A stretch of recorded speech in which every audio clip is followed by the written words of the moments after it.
참 예수님, 오늘은 4월 9일 부활 8일 축제 금요일입니다. 오늘 복음에서는 부활하신 예수님께서 세 번째로 제자들에게 나타나신 이야기를 들려주고 있고, 독서에서는 태생불구자를 치유하는 기적을 일으킨 사도 베드로와 요한이 5,000명 가량의 새로운 신자들을 얻게 되자 이를 우려하는 유다교 당국자들이 험악한 분위기에서 신문을 하는데도 당당하게 그 위협에 맞서는 장면을 전해주고 있습니다. 예수 발현 기사는 복음서에 여러 번 수록되어 있습니다.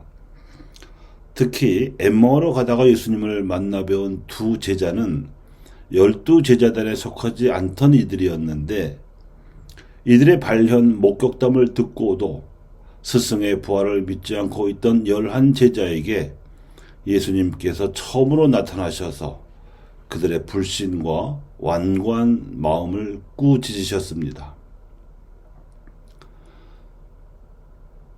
마르코, 마테오, 루카 등 복음사가들이 보도한 내용입니다.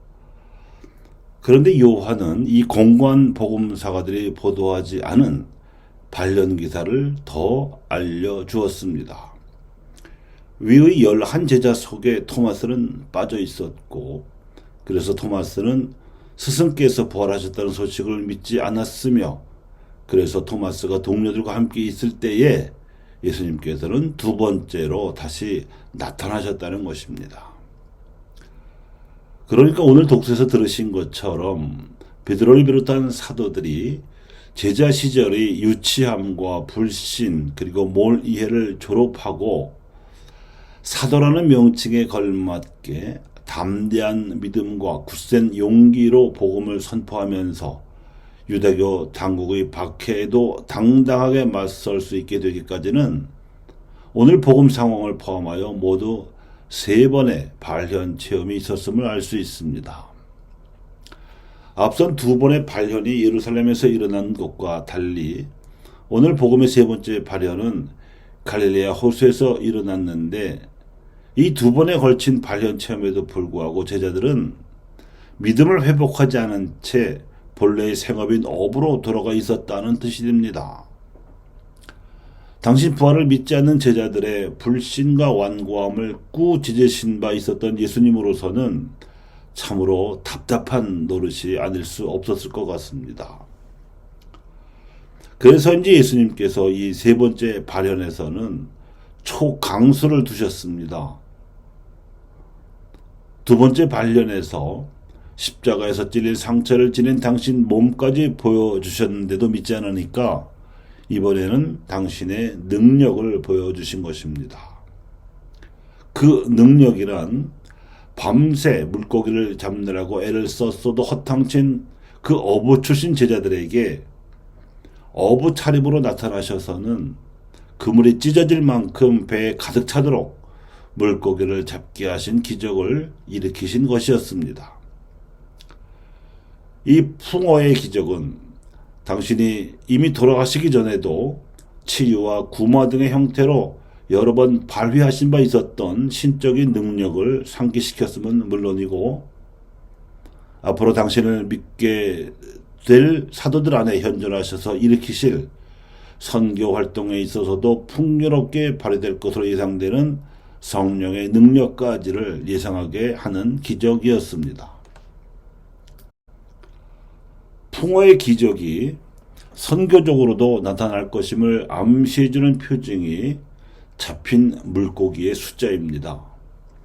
큰 고기가 153마리가 잡혔다고 하는데, 이 153이라는 숫자는 특별한 의미가 들어있는 매직 넘버였습니다. 수학에서 트리플 큐브 넘버라고 부르는 이 숫자는 각 자릿수를 각각 3제곱해서 더해도 원래 자신의 수가 나오는 신기한 숫자입니다. 즉 1의 세제곱 더하기 5의 세제곱 더하기 3의 세제곱이 153이 됩니다. 이 숫자의 마법은 사도 베드로와 요한이 태생불구자를 걷게 만든 기적을 일으킨 즉시로 위력을 발휘했는데 무려 5,000명가량의 장정들이 믿게 되었습니다. 여자들과 노인들과 어린이들까지 합하면 믿게 된 군중의 총수는 2만 명을 넘을 것입니다. 이것은 놀라운 선교 성과에는 두 가지 요인이 숨어 있습니다.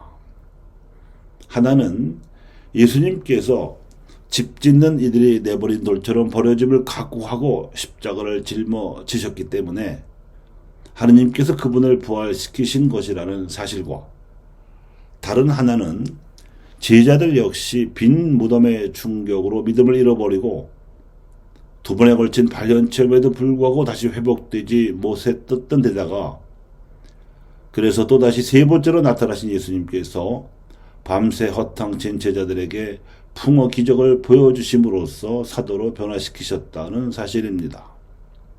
그러니까 십자가 죽음으로 예수님의 부활이 가능했고, 또 빈 무덤의 충격과 밤새 허탕친 좌절로 풀이 죽어 있던 제자들에게 풍어 기적이 나타났고, 그래서 용기를 내어 사도가 된 이들에게 태생불구자의 기적이 일어나서 놀라운 선교 성과도 가능했었음을 알 수 있습니다.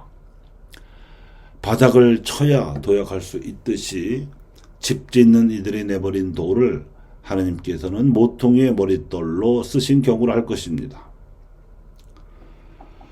이 풍어의 기적이 일어날 수 있었던 계기는 예수님께서 그물을 배 오른편에 던져라 하고 말씀하셨고, 낯선 목소리였겠지만 새로운 시도를 해보라는 어딘지 권위 있어 보이는 이 제안에 제자들이 순명했기 때문에 주어졌습니다. 이 내용과 병행되는 기사가 루카복음서에 나와 있는데, 거기서는 깊은 데로 저어 나가서 그물을 내려 고기를 잡아라 하신 말씀으로 되어 있습니다. 교우 여러분, 현 시기 입교자와 성소자가 급감하고 냉담들은 증가하고 있는 우리 한국 가톨릭 교회의 선교 상황도 빈 무덤으로 좌절한 제자들이나 밤새 허탕친 어부들의 처지를 방불케 합니다. 여기서 우리는 두 가지 차원에서 오른쪽 깊은 선교 여정을 찾아야 합니다. 첫째, 우리 사회의 양극화, 격차가 벌어지고 있는 가운데 코로나 사태로 인한 경기 침체로 더욱 좌절하고 있는 소외계층은 복음적인 의미에서 오른쪽 깊은 선교장입니다.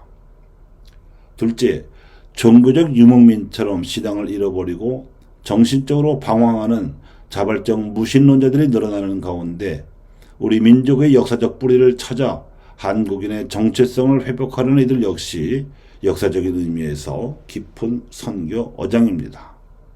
감사합니다.